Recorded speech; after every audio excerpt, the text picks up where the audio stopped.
those token offers and getting done with it. Yeah. That was more of a Yeah. formality bit which is there. Yeah. So, Preet, if I can just share the background, 2007 batch of MDI saw the entire batch being in 2.5 days. That was mine. 2008 batch saw it when you would be in first year. They signed off in 2 days. And how was it when it came down to your batch finally? So my batch had a similar take as what Indranil mentioned in case of IIM Bangalore. So when in September we were all expecting a call. So September before 2008, when we were all waiting for calls and emails from the companies where we had all interned, waiting to hear on the PPOs and all of that. It was a very strange time. Why? Because on one hand, there were people like me and a lot of others who were getting those pre-placement offers, and on the other hand, we had people who got offers from Lehman Brothers, and then in a week the company did not exist anymore. Um, so it was a very strange time where people were going through either highs or lows. People who had been specializing and dreaming of a career in investment banking were suddenly having a lot of questions and thoughts in their mind in terms of what are they going to do if there is nothing available on campus. What are they going to do if the industry keeps shrinking the way it is? And to what extent should they compromise? To what extent should they not call it a compromise and call it an alternate career option for them to begin with? And to what extent should they open their mind in terms of what are other aspects around business where they are interested in? When it came to the final placement season, it was a very elongated process. People would be in process. There were people who had gone through tens and 20 rounds in different companies and were still disheartened when they did not get offers.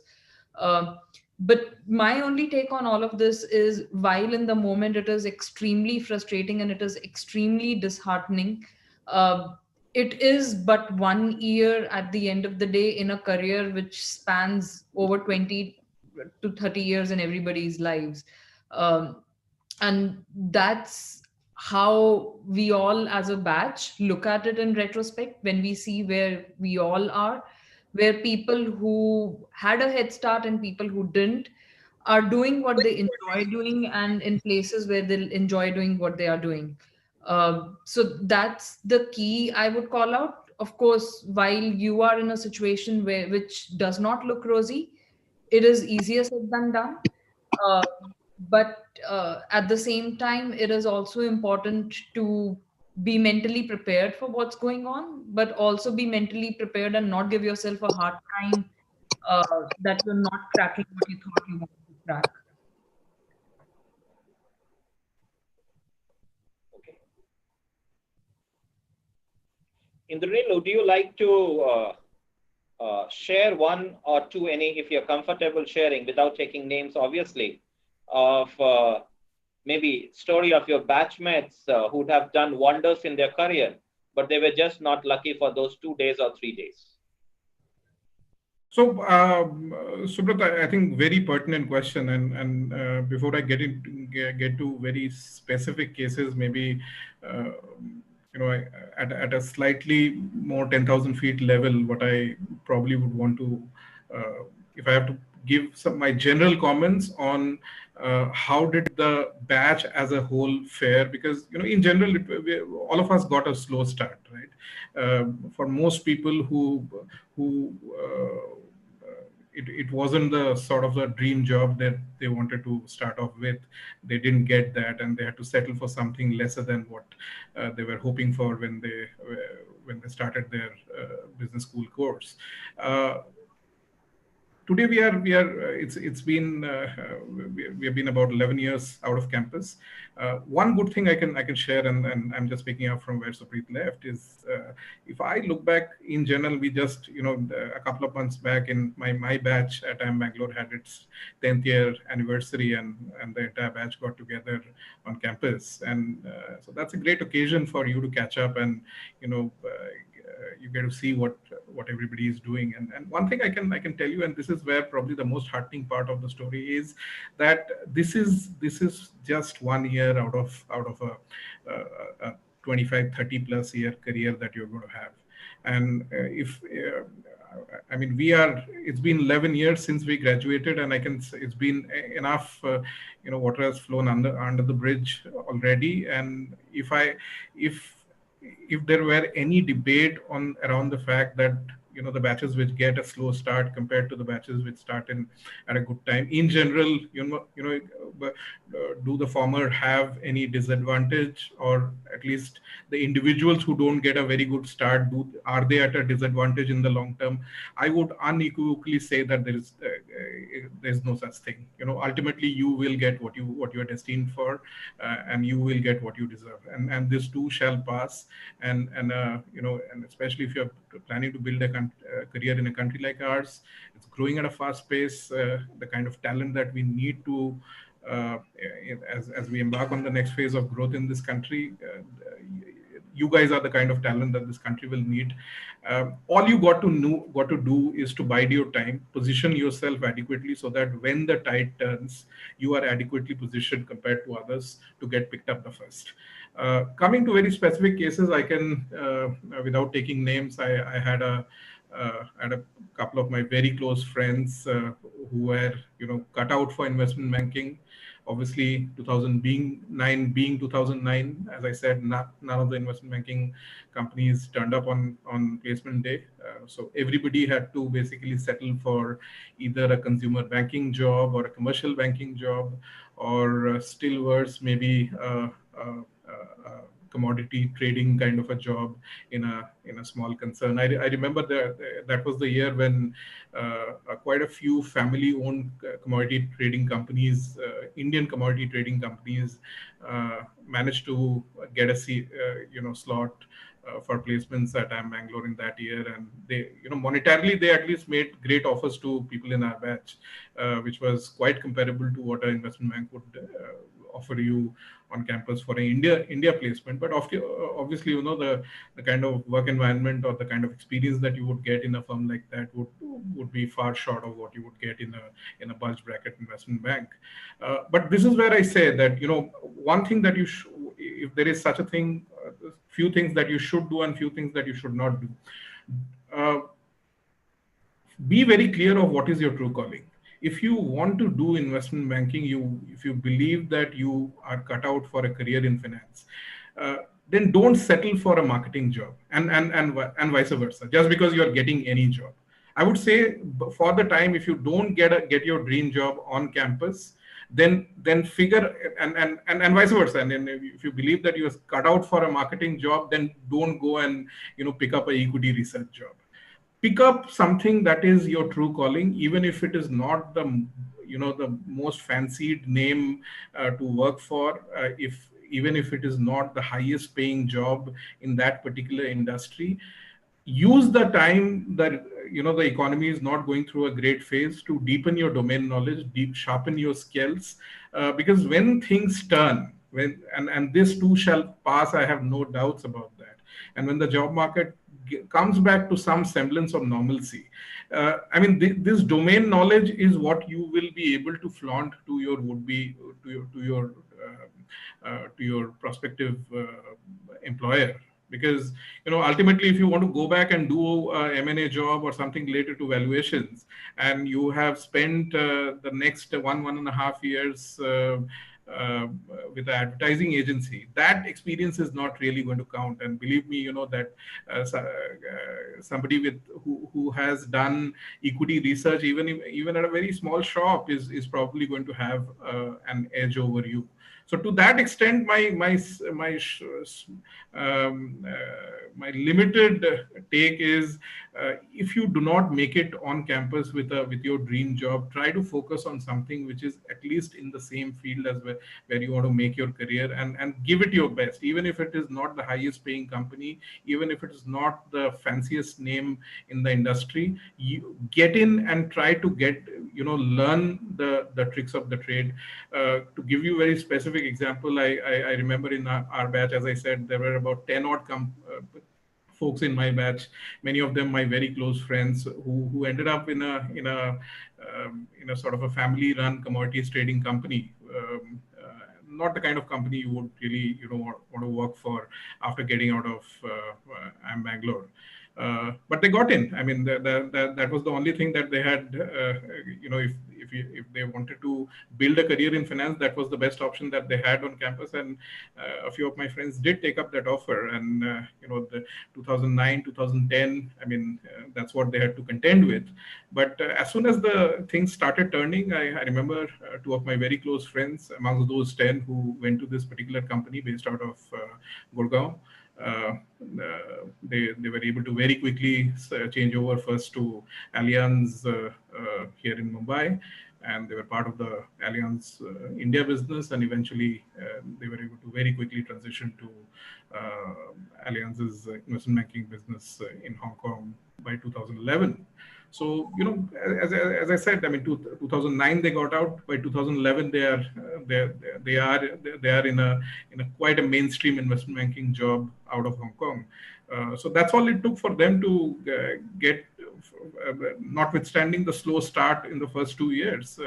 It didn't really matter, and as I said, I mean, this is just one example from a batch of 250. I would say this focus on deepening your skills, and even if you get a bad start. As I said, I mean, I will reiterate this. I can't state this enough number of times. Rest be assured, this is not going to be the end of your career. Even if a bad start doesn't mean that this is going to have an impact for the rest of your life. Things will, this too shall pass, and things will be fine. Believe me. Supreet, over to you. So my batch had a lot of instances where people who we all respected and thought would be the best at getting into the jobs that they wanted were not in the jobs that they wanted. There are instances of people who thought that they are cut out for investment banking, that all they want to do is investment banking. And in this case, that individual did not get into any investment banking job. That person joined a very different sector, but doing a similar work, which that person would have done in investment banking in terms of valuations and business opportunities for that organization, but not doing that for a bank. When things started to change over time, while this was not the relevant sector, it was the relevant skill that this person had, and that helped this individual move into the sector that this person wanted to move in. So again, what Indranil is talking about, you have to be graduating in a recession is difficult, and there is no denying that. But what you got to figure out is what are aspects around what you want to do that are essential or core to how you see yourself as a professional. Are they about a certain industry and an experience in a certain industry, or are they about a certain skill, that skill being agnostic to whatever industry it may be in? And let that be a guiding force. At the end of the day, there is no wrong path. 2008-9 was also a very different industrial setup in terms of sectors. So all you see in terms of the giant unicorns in India did not exist at that time. And which is why a lot of people who went into organizations about brushing up certain skills, not necessarily the sector that they wanted, were the best poised to move into the Ubers and the Flipkarts and the Amazons of the world as they started expanding and massively growing in the country. Now, Will it be the same industries which grow massively after all of this is over? Maybe, maybe not. Some things do go back to normal after every cycle, and some things do not go back to normal. And what does that normal mean? Right now, nobody even knows what that normal really means. Um, what you have to mentally prepare yourself for is that there are some industries which are going to permanently get smaller than what they were. So, were your interests tied up in those industries which are anticipated to get a lot smaller? Or were your, and if they were, what are other industries or other skills that you are interested in? Keep honing them, keep nurturing them, keep reading about things that are going on. But what you've got to figure out internally is that what is it that you're gunning for? Is there a particular skill or is there a particular industry?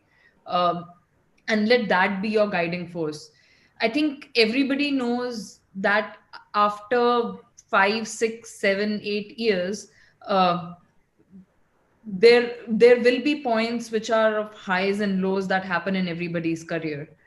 In some cases those lows can happen at the very beginning, in some cases they may be somewhere in the middle, in some cases towards the later half of their careers, but they are always there. And the other thing that I just want to re-emphasize here is that what you are going through and at this stage is exactly what a lot of people much older than you are also going through at the current stage. Giant startups and organizations have cut down entire businesses altogether. So a lot of them are also in a stage of life where they are figuring out that what do they do now after they've spent 5, 6, 7, 10, 15 years in certain industries or in certain functions. Uh, so everybody is going through a similar ambiguity, and that ambiguity is here to stay. So it's just about trying to prepare yourself for that ambiguity by being resilient and being clear in your head on what is your exact priority. It cannot be a match of everything. It cannot be that I want this and this and this and that. You all have done some version of mathematics in life, so you all know that when you keep doing ands, the conditional probability keeps reducing. So that's all I would say. I mean, in retrospect, things look very different from where things look when you are in the moment of things. But there are tons of people who've shared their experiences on the internet of what they went through and where they are in life. Go through it, read it. If it makes you feel that you are actually not alone, everybody is going through this in different shapes and forms right now. And I'm sure in 2008 also they were, except because we were in the class which was still studying, we never knew what everybody else is going through, who's been in that industry and only worked in that industry. That's true. In fact, but let me, Indrani, let me be a devil's advocate over here. You talked about, passion, and you talked about, how it is best to stick to your passion or to the area where you want to develop your expertise in. But Supreet also had a very interesting counter view wherein she talked about that, there are going to be sectors and there are going to be industries which will be only decreasing in size. Now, my question to both of you, and any one of you can go first, is that, how much of adaptability and flexibility versus stubbornness? So on one hand, I'm talking about that, okay, I'm passionate about X and I will continue with that. And option number two is, hey, I know where to cut my loss. And therefore, I'm open to other options which are there. Which of the two would you advise the students to go for? Because let's not forget, nowadays, the moment you pass out, the education loan EMI meter that starts. And that's also an unfortunate reality which all of us have been through. I don't think there is a clear line on, this is X percentage you have to be flexible and Y percentage you have to be rigid on where you are. Everybody's reference point is different. And everybody's expectations, unfortunately in India, most of the expectations are set by what we see around us. But I think use this time to also set up what is the expectation for you internally. Is the expectation that, hey, no matter what, I want to work in this industry? Or is it that, no matter what, I want to, do this kind of work, no matter what the industry, the size of business, the size of the company, etc.? Or is the importance that, what, I don't want to live with the idea of a debt hanging over my head after 3 years of graduating? And then your choices would be very different. There's no hard and fast rule. And there is no, I think, one misnomer I've realized over a period of time, and this may sound too profound, but is that we always call career a path or a ladder, but I don't think it's ever a path or a ladder. It's not linear. It's what you want it to be. It can be a curvy road, it can be, jumping and flying and swimming underwater. Why does it have to be it's not linear. So everybody's uh, journey will look very different, and that's up to you on how it you want it to be. So it's the only thing I will say is that adaptability is not just from a point of view of, oh, this company or this industry or this skill, but there will be adaptability required at every stage of, no matter what career you choose, whether it's adaptability of working in different regions in the country or different regions across the world, whether it is adaptability of working with people who could be very different personalities versus you, whether it's adaptability of a changing business situation. You could be working on some project or something for 2 years, and I'm making this up, and suddenly the world changes, and you will have to adapt to the idea that what you were working on is going to be dropped there and now. So adaptability is in varying forms, but adaptability in life is not just required on one aspect, which is why I prefer to say that resilience, which is what we use a lot to refer to Mumbai as a city. But I think let's bring the Mumbai city's personality minus the potholes to ourselves as well. Yeah, thanks, Supreet. Indranil, your views. Yeah, so I don't necessarily see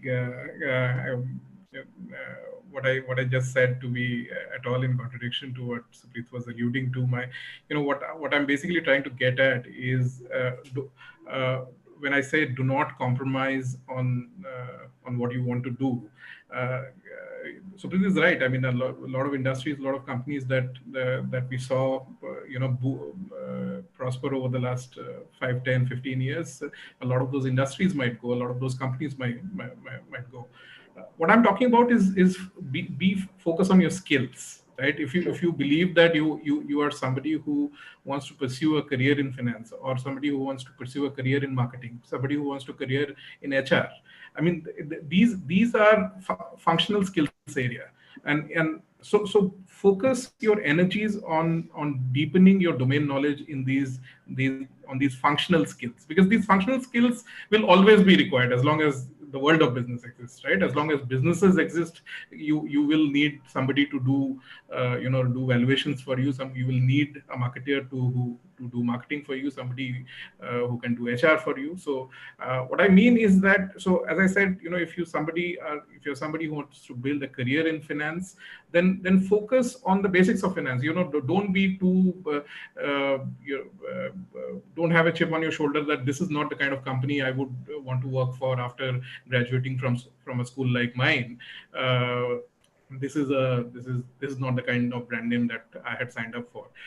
Go for it. I mean, even if it is not as fancied a brand name as it is, even if the pay scales are not as great as the kind of companies you were targeting for, use this time to work and get real life skills. Because, let's say if you are somebody who wants to pursue an investment banking career, believe me, in the next 1 to 2 years, by the time things start to come back to some semblance of normalcy, if you are somebody who has done some, hands-on deals, who has been a part of a valuation exercise, who knows how this thing actually works on the ground in a live deal, that will put you at a distinct advantage to somebody who has studied finance and studied valuation only on campus but doesn't have any real life experience to back that up. So that's what I say that, you know, use this time to just, you know, deepen your domain knowledge. No, I think You must know what are the kind of industries which are going to develop or emerge after this crisis. When we were sitting in 2008-9, there was no Uber. I mean, even my organization, Facebook, was 4 years old, and nobody bothered to even, want to join Facebook at that point of time. So you never know what are the kind of industries or organizations which rapidly pick up after this crisis, or when this starts shaping up further. Whether there are things around, people having remote experiences, given travel may not look the same for a couple of years. Whether there are industries around, how to, for HR, how do you enable and motivate employees and consult them when they are working remotely.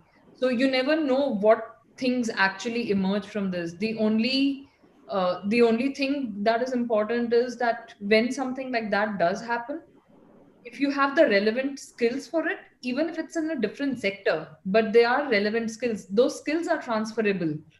Uh, and that's what Indranil was also pointing to, and that's what I again want to re-emphasize here. no, I saw a question on reimagining HR as a career option. Uh, so Actually, I feel, and okay, we've all, a lot of us have been working from home for several months, and not seeing our colleagues for several months, and maybe a couple of more months to go, or never. And I actually feel, and this is my personal opinion, that uh, you don't need to reimagine HR as a career option. Probably HR itself as a function will retool in terms of what is really required. Uh, when you're working and not meeting your colleagues for many months, it's a very different level of engagement that you have to build in the team. So I actually feel that HR's relevancy might actually go up versus the other way around. And it's not just a function of whether everybody sits in a physical location or not. Um, Again, my personal opinion. right. Really, So I'm missing my teammates. right, I think Supreet and Indranil, both of you were very clear about that. Instead of just focusing about a specific sector or a company, the focus on skills and the skills development is going to take you a long way.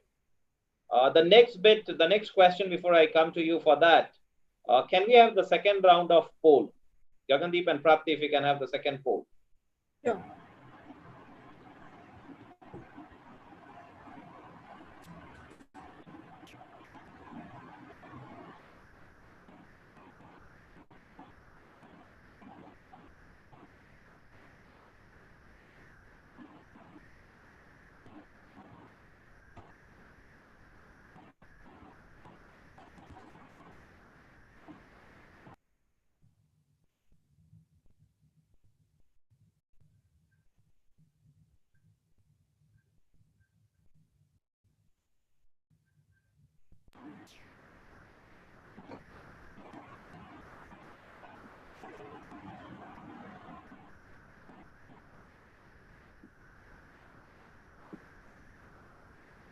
All right, so I'll close the poll now. Right. 1 second, Subrat. We are getting few more responses. So, all right. So this is where we stand. So the question that we asked was, which tier campuses do the participants think will be impacted the most by the current situation? And it's a close tie between tier 3 and what others feel as that all tiers will be impacted in equal measure. Okay. Indranil, let me just give you, and Supreet, let me just give you a small context before I come to you. Whatever I'm saying is my assumption, and I may be completely wrong. But whatever, based on my interaction with the students across campuses, what I feel, that the moment you get into a tier 1 campus, you have got a chip on your shoulder. That boss, I'm here, anyway, I'm going to get a job. The moment you are there in tier 2 campuses and you have seen some good years of placement, complacency seeps in. And in tier 3, you either belong to the two extreme categories. One, you are not bothered about placements, or two, you feel that, okay, whatever jobs I have to get, I will get. So when I look at the present scenario, what do you think would be, say, 2 things? And now we are going very specific campus wise, because we have got the audience over here which represents across campuses. What would be a couple of advice which you will have, and you can decide to pick whichever tier you people are most comfortable with. What would be your piece of advice for them, specifically to those tier students?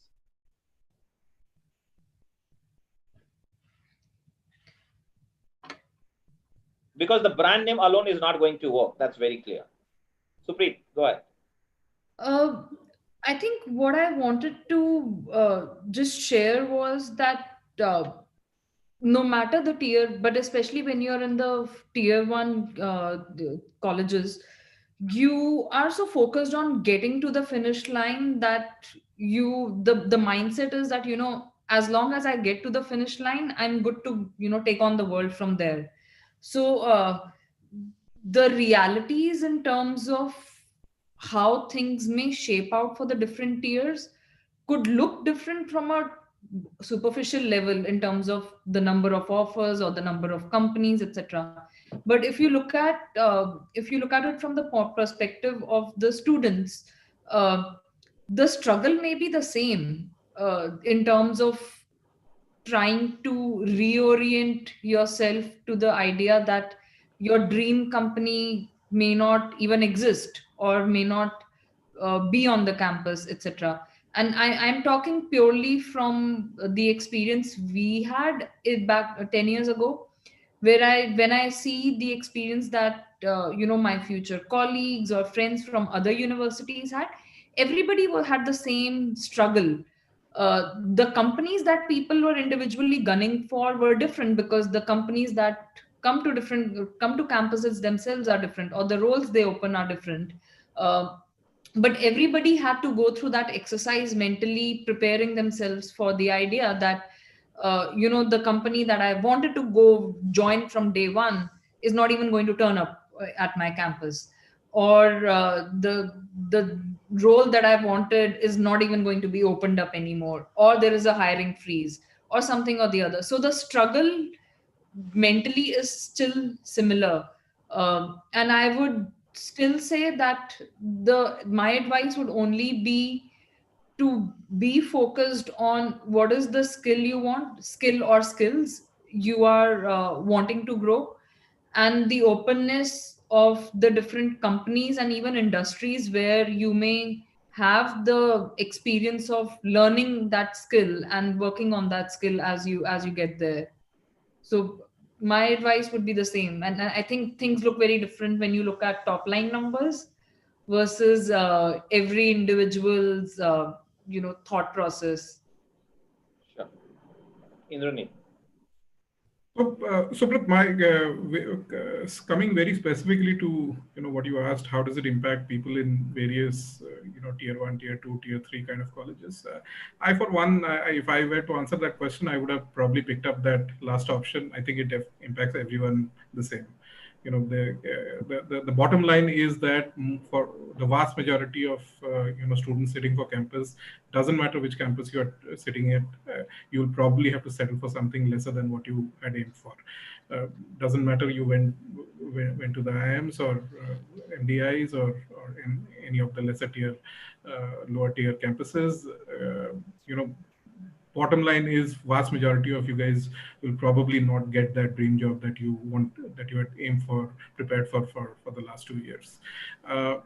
Now, what do you do? That's the stark reality of the times that we are living in. That's the stark reality of the unfortunate year in which you guys are graduating. First thing is how do you stand out, right? What are the survival skills that can help you in a situation like this? I can briefly talk about some of the things that helped me on that fateful evening of March 2009. As I said, in 2009, there were 13 offers that were made on our campus in a batch of 250. Few out of 250, probably about 25, 30 were already out of the process because they still had a PPO and that PPO had not been withdrawn. So you still had about 220 odd students who were looking for jobs and out of 220, just 13 offers made on that day. Believe me, when you are in such a tough situation, recruiters are not looking only for academic smarts. On a day when just 13 offers are made, believe me, the top 13 of the batch are not the ones who are going to get that job. It will most certainly be people who are able to demonstrate skills and talents which go beyond pure academics, go beyond strictly what is part of the curriculum. I can tell you, during such times, I think recruiters tend to look for that extra edge, which goes beyond which goes beyond pure academics. In my case, the most common question that most of the guys faced especially from the Day Zero companies was to demonstrate a skill or a passion or a talent or an interest that they had beyond the curriculum or beyond academics. And one common theme, if I can think of, which kind of joins all the 13 of us who were able to sign out on the first day, was if we were able to beyond the curriculum, beyond academics, if we were able to demonstrate a skill or a talent or an interest or a passion that goes beyond pure curriculum, I think that gives you a tremendous edge. I remember, I have been one thing that has been a lifelong passion of mine almost since my school days was debates. I have been a very, very passionate debater. And thanks to, I went to a college in Singapore where I had the chance to debate at many international debating tournaments and this was something that I love doing, and debating is a skill which also helps you be abreast with what's happening around the world. It's a very fancy passion also to talk about. And I said when my interviewer asked me I was interviewing for Accenture, and it went on for I had 7 rounds of interview on that day.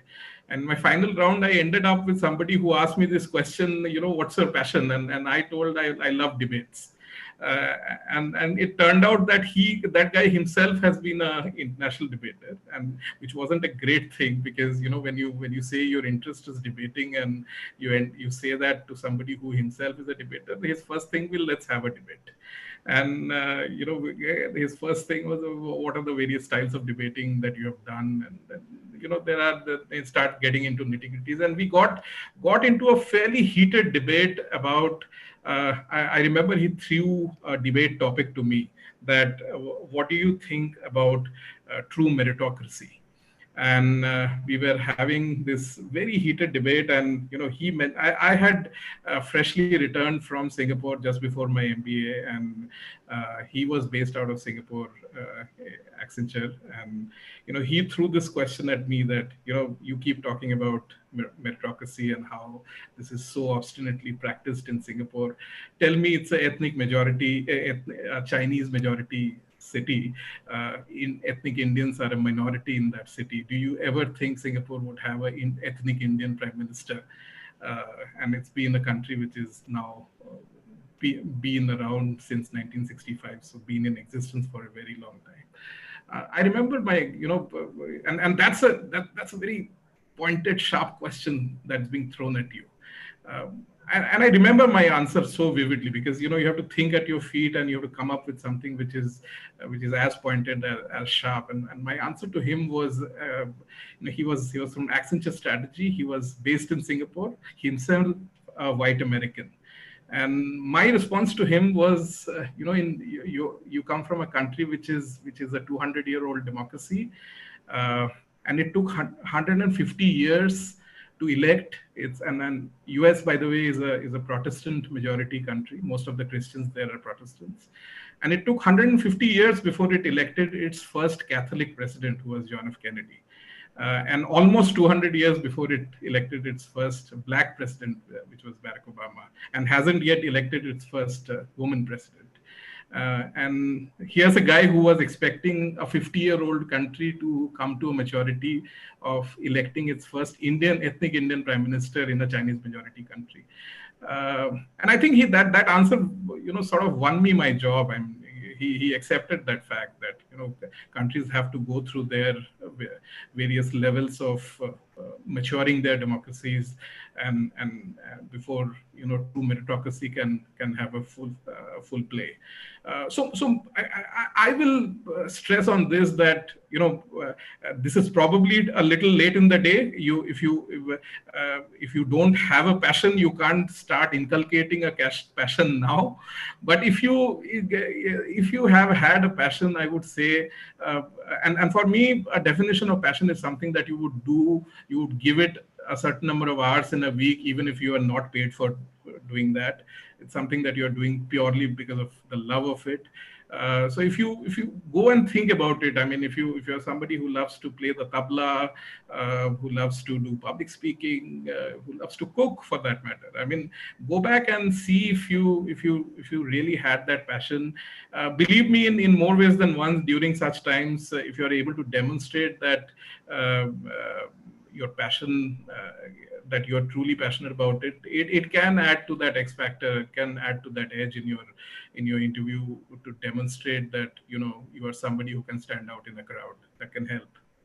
No, I think, Indraneel, what you shared makes a lot of sense nowadays, because if we compare from our times nowadays, if you look at the Indian B schools also, the IIMs, MDIs and the likes, the percentage weightage given to CAT score has gone down, and the relative weightage being given to profile has gone up, very much like the Western countries, which is there. So the B schools are also starting on that note, which is there. And at the same time, I think for the jobs, that's going to be a very key element. But before I say anything, I'm happy to share with you that we have a surprise guest here with us. And I cannot let go that opportunity for me to go to that guest. So we have got a professor of finance from UK. And let me throw a question to him straight away. My good friend Anandeep, if I may request you to please switch on your video, please. It is a pleasure to see you, and I know it is completely unexpected, but I will request you to take one question from us. Yeah, sure. I cannot switch on my video because I think I'm not allowed to switch on. I think no, that's okay. That's okay. You can, please go ahead. Okay. Yes. Okay, listen, first, guys, Indraneel and Subrat are my very close friends. So I'm super happy to be here. Virtual, but yeah, it's very good. Thank you, Subrat. And I'm not a professor. I'm an assistant professor. Yeah, good. My apology for that, but with friends only we take that liberty. So my question to you straight away is, which are the sectors you see recovering the first? And second bit is, all said and done, do you actually see any flight of capital from China to India? Two specific questions. Your views. Oh, perfect. I think you put me on the spot. These are tough questions to answer, but I'll answer it from a couple of chats I've had with some of my friends who are in Intel and a firm called ARM. I think some of you all must have heard it. ARM. So whatever mobile phones you use, the internal chipset is manufactured by ARM. So if you see the history, it's technology which drives the economy or the countries. It has always been finance, marketing, all these are secondary. You don't need a finance graduate to drive the economy. Yeah, they are supplements and they boost the economy, but it's a technology. So there are two technologies which will drive the next generation. The first is edge computing. Okay, so let me talk a bit more about edge computing. If you all know edge computing, sorry, but so what is edge computing? Let me give you a small example. Right now, the biggest problem of, for example, when this COVID lockdown started, all the big support platforms, they went shut, which includes Google Chat. It included Microsoft Azure. So it's the cloud space. One of, if you compare one of the servers of Google, so in a day, it takes the power almost equivalent to that of the whole Cambridge city, the UK Cambridge city. Oh. So that's the amount of power it consumes. So now the focus of edge computing is, so suppose I am calibrating something in my let's say in my mobile, but that calibration will not happen in my mobile, but that whole thing will be done in someone else's mobile, let's say Indranil's mobile. The problem here is it will be quick, efficiency, but there is a very key problem here, and that's security. So a lot of efforts is going on there, and this is a sector which is going to be there. The other sector which is going to really come and it's going forward is health technology. So I think these two sectors will typically be a lead in as we go forward, because one thing is key, that the financial crisis which we are in right now, this is not because of a financial misconduct which we have seen in several other crises. So this is a healthcare led financial crisis. So lots of work has been going on how the velocity shift is going to be there when the economy recovers. But I still believe, and I'm pretty sure that we are not going to bounce back. Bounce back is a wrong word. We are going to recover. The question is the speed of recovery. So if somebody says we are going to bounce back, no, I don't think. It's going to be a shift, and we are going to recover. Now jobs will be there. I mean, but the good thing is, even I graduated in the year 2008, and I graduated from UK, and it was disastrous during that time, really. But the good thing is, when the tides are high, or when they are not in your side, it's the best time, and lots of opportunities come. So if you are the one, you are going to get the job, but you have to make yourself that you are the one. So that, as Indranil and Supreet rightly said, so maybe it's time for skills development. Now, should you tune your skills according to what the market requires? Now, this is a very tricky question, and it clearly depends on the caliber of the student, I would personally say. So, for example, data analytics, data sciences, machine learning, deep learning, these are there to stay, because this drives the efficiency of productivity, I would say. So can you tune it to yourself? Yeah, it's of your, if it is of your interest, you should do that. And sectors like marketing, marketing is not, I'm not a marketing specialist. I'm not specialist in anything, by the way, but out of that, marketing is least. So I think Indranil, Surat, I think you guys are from marketing, if I understand. Indranil is a hardcore finance person. Supreet is from the marketing side. Marketing, yeah. So Supreet can. But Anandip, again, coming very specifically to you. Yeah. What are your views about the flight of capital from China to India? Good question. Possibility is there, but we have huge competitors, and the competitors are very unlikely. For example, places like Philippines, places like Vietnam. True. So these are the places which will tap the market. Why? Very easy to answer. Right. How easy you make for the FDIs to flow. Because when you say flight of capital, what do you mean? Do you mean FIIs? No. Flight of capital happens when you expect an industry to come and say, yes, we are doing it. I think we are giving lots of land. This government is very proactive in that. But we are still, we need to go, and we need to go at a pace which is more than what we are right now. I don't think, I mean, you all must be knowing, India has done extremely well in the recent times in COVID. They have become one of the leading manufacturers of PE. We have been one of the leading manufacturers of healthcare capsules, blah, blah, blah. They have been, yeah. But when it comes to shifting of capital, we do have competitors, and it will be, but I don't see that it is going to drive the job market. I think this is more about the job market. Am I right here right now? I mean, how? That's true. Yeah. I agree. So I don't see it's going to be the one to drive the job market. No, especially not for these batches. Maybe 5 years down the lane, maybe. But it's not going to be a factor which we should consider for Right. for the... Supreet, coming to you now.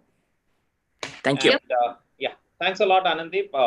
Supreet, if you just put your old hat of FMCG companies, and the question which comes to you is about what do you see the future of channel distribution salespeople? Okay, this is again not related to any of the companies, but I mean, if you look at FMCG companies in the last 4 months in India, the speed, or not just India, globally, the speed of innovation has been immense. So typical cycles in FMCG have always been that, you start with a product concept, you do something, you do research, you do this, that. So it's typically an year, but now you have within a couple of months where multiple FMCG organizations have launched categories and products focused around disinfection and sanitization for homes. When it comes to channels of distribution and how the sales and supply chain organized parts of the companies could look like, they could be varied. Even right now, how distribution is across different markets globally is very different depending on how user habits are. I think uh, what COVID has only done is it's accelerated those changes and trends in the user habits when it comes to purchasing and browsing and all of that. We were anyway seeing a trend towards people buying online. We were anyway seeing that because there are more and more people coming online everywhere. Probably with COVID, instead of that being 5%, and I'm making up this number, maybe it's 15% instead of 5%. We also do not know what stores in the future could look like if this continues for a long time. So we talk a lot about, and I'm hoping there are more case studies around this. At least in my time, there was nothing around offline to online and online to offline user behaviors. But the role of offline may change. It could be a place where you browse and see, but you order everything online. So that would, if that happens, it would deeply impact, because then you don't need any inventory in physical stores. What does that mean for sales? It could mean something very different. It could mean doing business development and partnerships with offline players so your products can have presence during the browsing experience. It could mean something very different from a online sales, this thing. Other things will also change. You typically don't have the same level of impulse buying in FMCG online the same way that you have in offline, where you always end up with more chocolates and gums as you walk out of the cashier. What does that mean to categories where the user behavior or the consumer insight was always around impulse? How do you change that? So I think anyway, marketing and sales as fields have evolved a lot in the last 10 years. From a point where, media buying doesn't have to happen through any of the big giants anymore. It's all through performance marketing and bidding. So how parts of marketing and sales may change, and they were changing anyway. So I would say that don't be afraid of those changes, because that's just how different industries and categories and functions evolve over time anyway. Marketing and sales today doesn't look like how it was 20 years ago. So why should it look the same 5 years later? No, in fact, if I just draw a parallel over here, Supreet, I go back to 1990s, and coincidentally, if I'm not wrong, it was I'm just sure a lot of people in this call were not born in the 90s. no, I'm just talking about 2 days ago. It was the anniversary of Rajiv Gandhi, who has been credited with bringing computers into India. And I still remember my father is a retired professor now. He shared that all the professors across the country went on a 2-day strike the day computers were introduced in India, because they said that these computers are going to take away our jobs. Today, we look at how both have Now survived. say that about AI. Exactly. So, a lot of things of technology which people are right now scared about, I'm pretty sure human potential, it will provide us enough opportunity to coexist and in fact be, faster in our growth story as well. That Indranil, now let's, sorry, obviously mean that what you do with things would change. exactly. Uh, but so the nature of the role, the nature of the jobs may change, but those fields may remain. They may not look the same as 10 years, 5 years, or even 2 years ago. Right. But those functions are there. So Indranil and Supreet, last 5-minute rapid fire round, please. Done. Right. So my first question to two of you. Do both of us have to answer it, or one of us Yep. answers it? No, no, no, no. Both of you have to answer it. Okay. Technology is an enabler or necessity? Enabler. I think it's the first fundamental right we should have. Okay. Being a function specific manager, is it the need of the hour or its days are numbered? I don't think functional specialization will ever go out of flavor. It might seem so at times, but functional specialization and deep domain knowledge will always be relevant. Supreet. I agree that it will always be relevant, but at the same time, that does not mean that general management is not relevant. I think it's both will stay relevant, both are relevant, and it's just up to individuals on what gives them the most rush. So let me rephrase my question again. Every manager should be a business manager. Agree, disagree? Disagree. If you look at all the hedge funds, nobody is a general manager. Okay. Maybe, So we are talking about yeah, Hmm. Indranil. I guess it really depends on where you are. Maybe I would have I was in the same boat as Supreet was 4 years back. I've been running a small company for the last 4 years, and once you're an entrepreneur, I think you realize your 90% of your job is that of a general manager, just managing people's expectations, managing. I think we are above a certain level. A manager's role is just HR. Managing people's human conflicts, human jealousies, and managing all that within your team and yet make the team deliver. Okay. So if I talk about attitude, skills, and knowledge, attitude, skills, and knowledge in terms of importance, how would you like to distribute 100% among three of them? Attitude, skill, and knowledge, how would you like to divide 100% in these three buckets? I In would terms, give attitude 60 or 50. I would give attitude 50 and skills and knowledge as 25 each. Because if you have the right attitude, skills and knowledge are easily acquirable, if that's even a word. sure. I tend to agree here. I think while not getting into specific scores, I think attitude is clearly the most important amongst them. You have the right attitude, rest of it can follow. Okay, but perhaps the last question from my end and last question of the day, Mm. both of you. I have, this again comes from my personal experience. What I have seen a lot of kids nowadays, unfortunately, the importance of knowledge that has been degraded so much that they think that, just being superficially great will take them to wherever they desire. And I do not subscribe to that philosophy. I just wanted to know the views of two of you.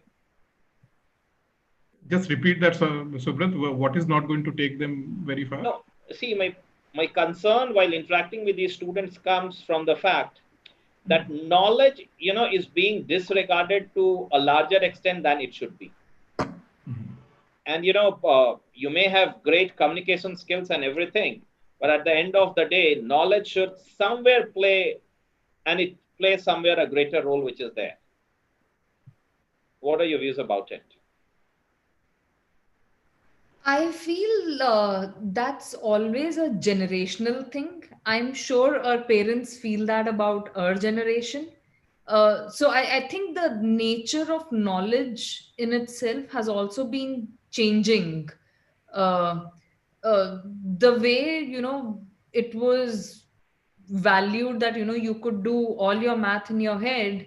Now there is actually no need, because anyway, the entire day you're going to be working on Excel sheets. Uh, so I feel that the nature of knowledge itself is evolving over time, where it's complemented with technology.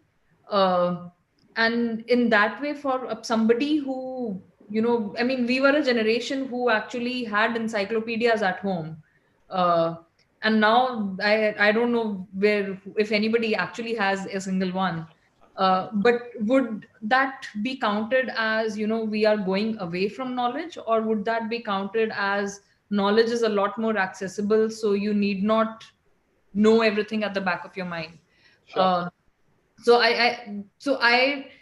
my take is that, everybody's reference point is different, and it's a generational thing. So uh, it won't look the same. But I do understand where you're coming from in terms of superficiality or not having the depth around anything, which can be a scary thing. I think the important thing is, as the nature of knowledge is changing, let's not, discount the fact completely that we do need to, if not know everything, at least know how to figure out the answers to everything if the need be. No, I must give one disclaimer or one point of disagreement over here, Supreet. You have talked so many times about this is a generation specific thing, this is a generation specific thing, that I must give the disclaimer that I'm only 2 years senior to you. I'm not talking about you and me being different generations. I'm talking about our parents and us being different generations, and us and the current graduating batch having a difference of 10 years from us. Right. No, that was always on a lighter note. Indranil, just your views. Yeah, just before, and lest Supreet believes I'm of a still older vintage. I'm the same age as Subrat. But I kind of see, Subrat, I see where you're coming from, but I'll pick it up from where Supreet left. That goes without saying, domain knowledge and matters, really matters, and I know that more than anyone else, because I have been a part of the consulting industry, which has been accused of so much faff. And for the right reason, that where it's so much more about what you put on a sleek PowerPoint slide without and you can have one like a 100 slide deck and still not be able to convey any meaningful content, and it's very routine in consulting, right? And so I would say yes, knowledge, especially deep domain knowledge in the area where you are working, is absolutely important.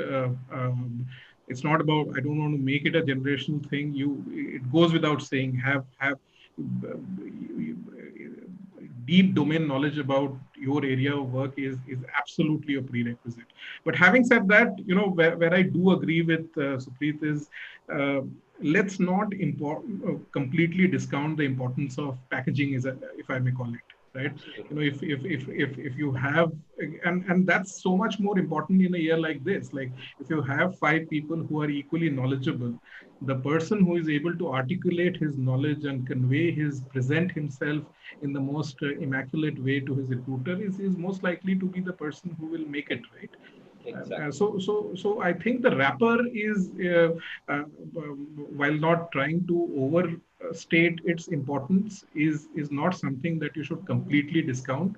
Is also important. So I think the packaging is important. Sure. So on this note, thanks Indranil, thanks Supreet.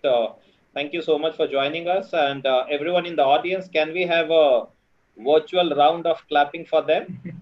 Thank you. Okay, we got it. All right. So thank you so much, everyone. And before we close, the only thing I would like to share that next Saturday, 6:30 p.m., we'll be back again. And the next Saturday, we are going to talk about analyzing a case study in a practical way. And one of the BCG experts will be joining us to conduct that session, which is there. Once again, thank you so much, Indranil. Thank you so much, Supreet. Thank you, everyone, for joining us. Thank you so much. Bye. Thank you. Bye.